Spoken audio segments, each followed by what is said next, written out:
안녕하세요. 향기솔입니다. 이 시간에는 죽음과 사후의 의식세계라는 제목으로 말씀을 드리겠습니다. 주요 내용은 다음과 같습니다. 누가복음 8장에 있는 회당장의 딸의 죽음에 대해서 알아볼 것입니다. 그리고 누가복음 7장에 있는 나인성의 한 과부의 독자의 죽음에 대해서 알아볼 것입니다. 그리고 요한복음 11장에 있는 죽은 나사로의 죽음을 살필 것입니다. 또한 누가복음 16장에 있는 죽은 부자와 거지 나사로에 대해서 알아보겠습니다. 이러한 죽음들에 대하여 그들이 어떻게 다시 살아난지에 대하여 말씀드리고, 히브리서 2장과 히브리서 9장 그리고 누가복음 12장의 주요 말씀들을 살펴보고 정리할 것입니다. 먼저 누가복음 8장에 있는 회당장의 딸의 죽음에 대해서 성경을 먼저 읽고 말씀을 드리겠습니다. 아직 말씀하실 때 회당장의 집에서 사람이 와서 말하되 당신의 딸이 죽었나이다. 선생님을 더 괴롭게 하지 마소서 하거늘 예수께서 들으시고 이르시되 두려움하지 말고 믿기만 하라. 그리하면 딸이 구원을 얻으리라 하시고, 그 집에 이르러 베드로와 요한과 야고보와 아이의 부모에는 함께 들어가기를 허락하지 아니하시는지라. 모든 사람이 아이를 위하여 울며 통곡하며 예수께서 이르시되 울지 말라. 죽은 것이 아니라 잔다 하시니 그들이 그 죽은 것을 아는 고로 비웃더라. 이렇게 말씀하고 있습니다. 예수님께서 아이의 손을 잡고 불러 이르셨습니다. 아이야, 일어나라. 이렇게 하셨더니 그 영이 돌아와 아이가 곧 일어나거늘 예수님께서 먹을 것을 주라 명하시니 그 부모가 놀라는지라 라고 말하고 있습니다. 예수님께서 경고하사 이 일을 아무에게도 말하지 말라 하시니라 라고 말합니다. 자, 여기서 생각해 보겠습니다. 회당장의 딸로 살았던 한 죽은 여자 시체 몸덩어리에게 이제 장례식을 치르기 전이었기 때문에 베드로와 요한과 야고보와 아이의 부모에는 함께 들어가기를 허락하지 않고 예수님께서 그 여자 시체에게 말했던 것입니다. 아이야, 일어나라. 죽은 시체에게 말했습니다. 죽으면 몸이 차가워지고 온기가 없어지며 굳어지고 딱딱해지며 불러도 대답이 원래 없는 것입니다. 어떠한 작은 움직임도 없습니다. 그것이 정상입니다. 그 방 안에 있는 차디찬 시체에게 예수님이 말씀하셨던 것입니다. 아이야, 일어나라. 놀랍게도 죽은 시체에게 예수님이 말씀하시니까 이 죽은 시체에게 그 영이 돌아왔습니다. 그리고 그 죽은 시체의 주인이었던 그 아이가 그 죽은 시체를 움직여서 그 죽은 시체에게 다시 영이 들어가서 일어났던 것입니다. 예수님께서 먹을 것을 주라 명하셨고 부모님들이 놀랐습니다. 예수님께서 경고하셨습니다. 이 일을 아무에게도 말하지 말라 하시느라. 자, 이제 회당장의 딸의 죽었다가 살아난 부분들에 대해서 살펴보았습니다. 자, 누가복음 7장을 보겠습니다. 여기는 나인성에 있는 한 과부의 독자 아들에 관한 이야기입니다. 그 후에 예수께서 나인이란 성으로 가실새 제자와 많은 무리가 동행하더니 성문에 가까이 이르실 때 사람들이 한 죽은 자를 메고 나오니 이는 한 어머니의 독자요 그의 어머니는 과부라. 그 성에 많은 사람도 그와 함께 나오거늘 주님께서 과부를 보시고 불쌍히 여기사 울지 말라 울지 말라 하시니 가까이 가서 그 관에 손을 대시니 맨 자들이 서는지라. 예수님께서 이르셨습니다. 청년아, 내가 내게 말하노니 일어나라. 이렇게 하셨더니 죽었던 자가 일어났습니다. 그리고 앉았습니다. 그리고 말도 했습니다. 예수님께서 그를 어머니에게 주셨습니다. 자, 여기서 생각해 보겠습니다.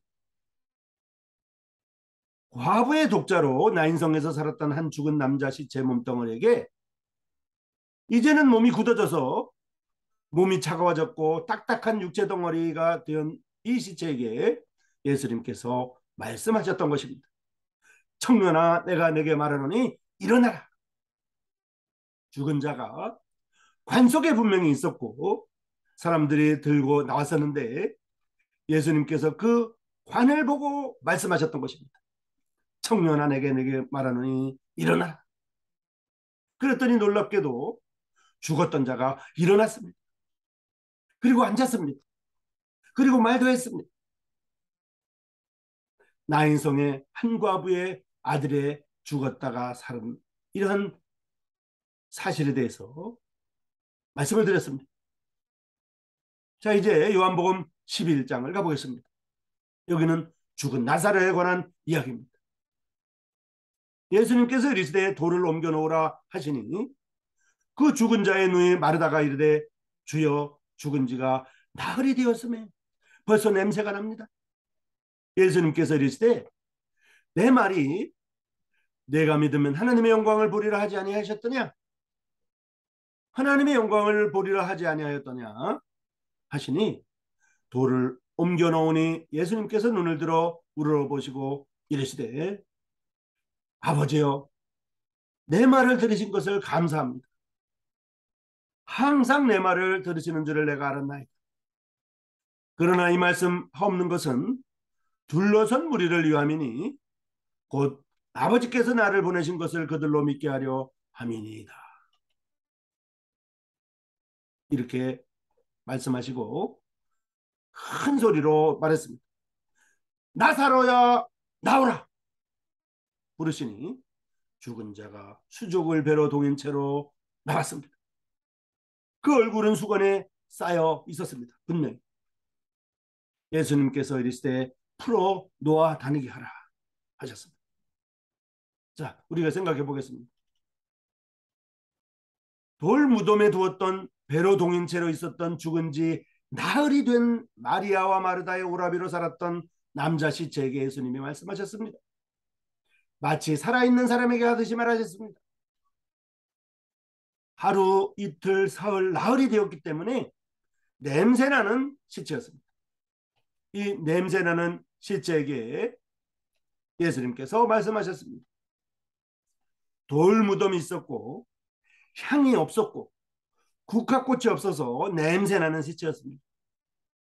몰약이, 침향이, 향이, 국화꽃이 있어도 냄새나는 시간인 나흘이 지났던 부패하고 있었던 그 시체에게 예수님이 말했습니다. 냉장고가 없던 그 시절에 야외 무덤에 있던 그 시체에게 말했습니다. 죽은 후에도 몸은 움직이지 못합니다. 죽은 다음에는 몸은 움직이지 못하는 것입니다. 몸은 의식이 없습니다. 몸은 들을 수가 없고 몸은 볼 수가 없으며 몸은 죽어 있었습니다. 그러나 몸을 떠난 영혼은 죽지 않고 있습니다. 예수님께서 이 부패하고 냄새나고 움직이지 못하던 이 시체에게 말씀하셨던 것입니다. 나사로야, 나오라. 나사로야, 일어나라. 놀랍게도 그 죽은 시체가 수족을 배로 동인 채로 나왔습니다. 그 얼굴은 분명히 수건에 배로 동인 채로 쌓여 있었습니다. 예수님께서 죽은 자가 살아난 이 사람에게 풀어놓아 다니게 하라고 말씀하셨습니다. 자, 우리는 나인성의 한 과부의 아들, 회당장의 딸, 그리고 죽은 나사로의 죽었다가 살아난 놀라운 사건들을 듣고 있습니다. 자, 히브리서 2장 14절과 15절의 말씀을 보면 자녀들은 혈과 육에 속하였음에 그도 또한 같은 모양으로 혈과 육을 함께 지니심은 죽음을 통하여 죽음의 세력을 잡은 자 마귀를 멸하십니다. 또 죽기를 무서워함으로 한평생 매어 종노릇하는 모든 자들을 놓아주려 하심이니라고 히브리서 2장에 나와 있습니다. 사람들은 죽기를 무서워합니다. 한평생 죽음을 무서워합니다. 한평생 매어서 죽음의 종노릇합니다. 사망의 음침한 골짜기와 같은 것은 바로 인생입니다. 죽음과 천단과 불못은 죽은 사람이 가장 많은 정보를 갖고 있습니다. 살아있는 사람은 죽음에 대한 정보가 아주 적습니다. 살아있는 사람은 천당에 관한 정보가 적습니다. 살아있는 사람은 불못에 관한 정보가 적습니다. 하지만 금방 죽은 사람, 죽음과 천단과 불못에 관한 정보가 살아있는 모든 사람들의 지식과 정보보다도 많습니다. 죽음은 분명한 사실. 한번 죽는 것은 정해져 있습니다. 누구든지 다 죽습니다. 천당은 분명한 사실입니다. 많은 사람들이 그곳에 갔습니다. 많은 사람들이 그곳에서 주님과 함께 있습니다. 주 예수님과 함께 있습니다. 불문선 분명히 있습니다. 많은 사람들이 그곳에 갔습니다. 많은 사람들이 그곳에서 고통받고 있습니다. 누가복음 16장을 보겠습니다. 이제 죽은 거지와 죽은 거지 나사로, 부자, 죽은 부자에 대한 이야기입니다. 이에 그 거지가 죽어 천사들에게 받들려 아브라함의 품에 들어가고, 부자도 죽어 장세됨에 그가 음부에서 고통 중에 눈을 들어 멀리 아브라함과 그의 품에 있는 나사로를 보고 불러 이르되, 아버지 아브라함이여, 나를 불쌍히 여기사, 나를 긍휼히 여기사 나사로를 보내어 그 손가락 끝에 물을 찌고 내 혀를 서늘하게 하소서. 내가 이 불꽃 가운데서 괴로워하나이다. 산자는 죽을 줄을 압니다. 오직 시간 문제입니다. 죽음은 육체와 영혼이 분리되는 것입니다. 분리됨과 동시에 이별이기도 합니다. 몸은 죽습니다. 하지만 영혼은 죽지 않습니다. 죽은 다음에도 들을 수가 있습니다. 죽은 다음에도 볼 수가 있습니다. 죽은 다음에도 의식이 있습니다. 누가복음 16장이 그것을 증거하고 있습니다. 죽은 다음에도 의식이 있고, 죽은 다음에도 의사소통을 하며, 죽은 다음에도 기억할 수도 있습니다. 죽은 부자는 나사로를 기억했습니다. 죽은 부자는 나사로를 보고 있습니다. 죽은 부자는 의사소통을 지금 하고 있습니다. 히브리서 9장을 보겠습니다. 지금까지 회당장의 딸의 죽음을 보았고, 나인성의 한 과부의 독자의 죽음을 보았습니다.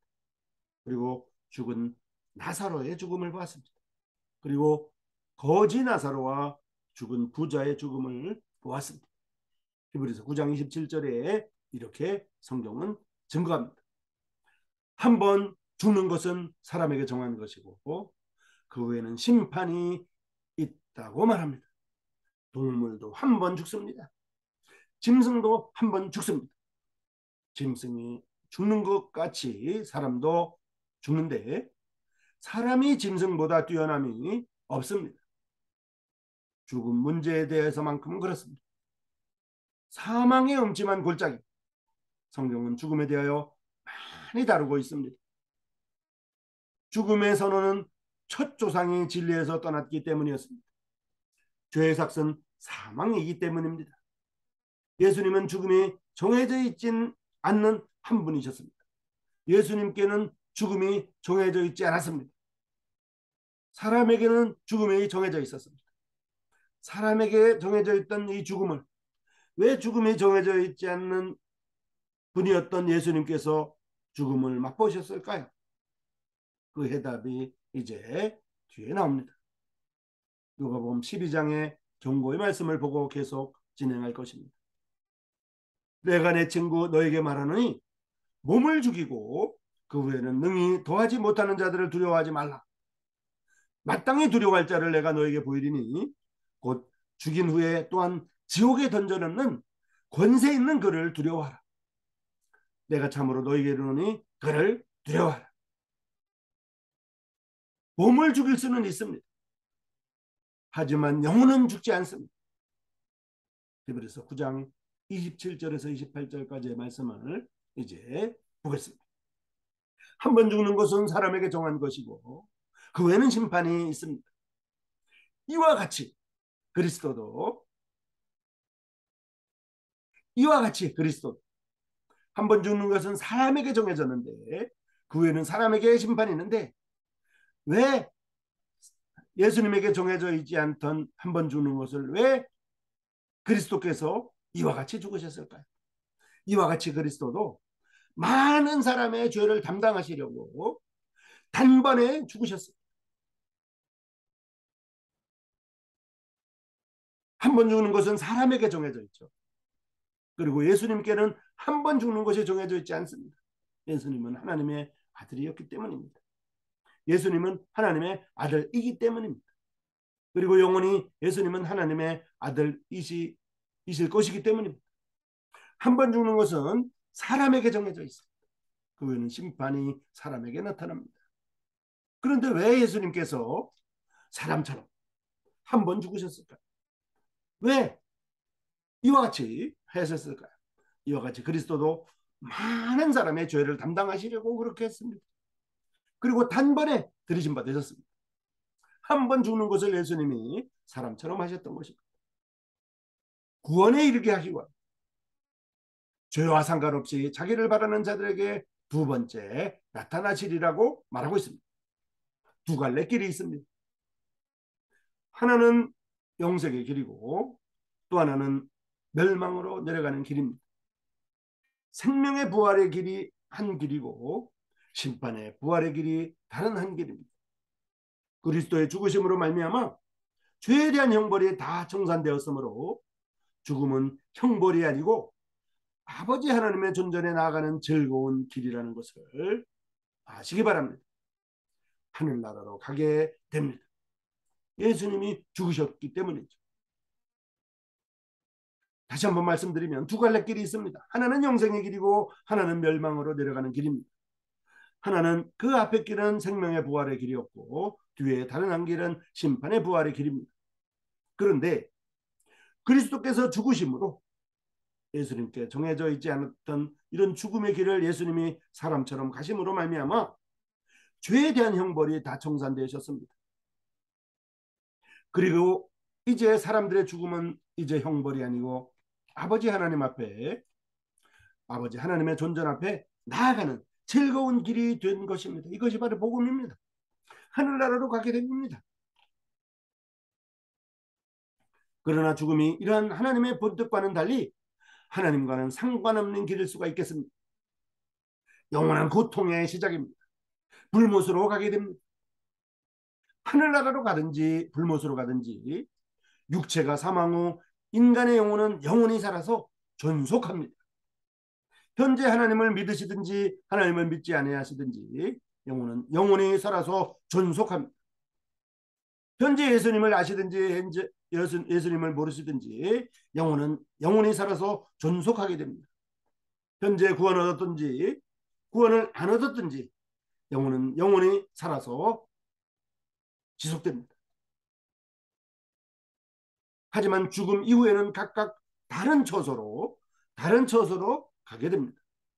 분명한 것은 죽음이 서서히 분명하게 생명을 재촉하고 있습니다. 우리의 몸의 모든 종류의 세포들은 늙어가고 있습니다. 노화라고 말합니다.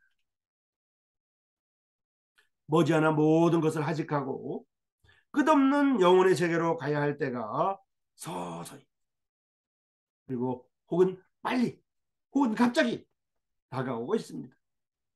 죽음을 위해 아무 준비도 안 되어 있습니까? 준비 안 되어 있는 사람은 정죄를 받을 것입니다. 그리고 그 후에는 심판을 받을 것입니다. 향기소리 시청자 여러분, 이 시간에는 죽음과 사후의 의식 세계에 대해서 말씀을 드렸습니다. 회당장의 딸의 죽음, 그리고 그가 어떻게 살아난지, 나인성의 한 과부의 독자의 죽음, 그리고 그가 어떻게 살아났는지, 죽은 나사로의 죽음, 마리아와 마르다의 오빠였다 나사로의 죽음, 그리고 그가 어떻게 죽었으며 어떻게 살아났는지, 그리고 죽은 부자와 거지 나사로에 대한 말씀, 그들이 죽은 이후에도 어떻게 의식을 갖고 있으며 죽은 이후에도 어떻게 그들이 볼 수 있으며 어떻게 들을 수 있으며 어떻게 대화했는지를 살펴봤습니다. 그리고 히브리서 2장과 9장과 누가복음 12장의 경고의 말씀을 들었습니다. 한 번 죽는 것은 사람에게 정해져 있습니다. 그리고 그 후에는 심판이 있습니다. 예수님도 이를 위하여 한 번 죽는 것은 사람에게만 정해져 있었는데 하나님의 아들이신 예수님에게는 정해져 있지 않았는데 예수님이 사람처럼 죽으신 것은 바로 모든 사람들의 죄를 담당하시기 위해서 하셨다는 것이고요. 단번에 예수님이 들어지셨기 때문에 영원한 속죄가 이루어져서 이제 사람들에게 죽음은 하나님의 존전 앞에 나가는 길이 되었습니다. 두 갈래 길이 있습니다. 생명의 길과 사망의 길입니다. 여러분 중에 한 분도 지옥으로 가지 마시고 지옥에 던져지지 마시고 반드시 우리 모두가 하늘나라로 가시기를 바랍니다. 한 번 죽는 것은 사람에게 정해진 것이고 그 외에는 심판이 있습니다. 이와 같이 그리스도도 많은 사람의 죄를 담당하시려고 단번에 들으심 받으셨고 구원에 이르게 하기 위하여 죄와 상관없이 자기를 바라는 자들에게 두 번째 나타나시리라고 말하고 있습니다. 한기소리 시청자 여러분, 다음 이 시간까지 안녕히 계십시오.